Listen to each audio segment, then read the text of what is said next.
Hi mga kabundo, moday ni among panihapon. I-share lang na ako among panihapon, moday ni akong partner naghiwa sa mga kasangkapan. Syempre, giunag prito ang talong para lami. Pagkauman gagisa og bawang og sibuyas. Gisa-gisa. Pagkahuman, moday ni akong partner nakatalikod pero gwapo na siya. Duha ka buok sardinas nga tag 20 size.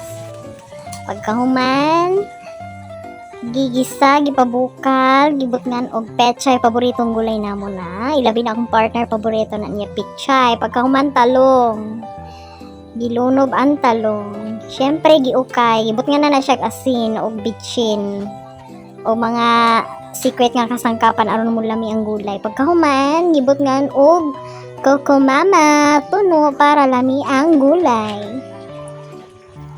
Tapos nibukal na siya, kay hapit na siya maluto. O gibutngan ang atsal para mawala ang lansa sa sardinas.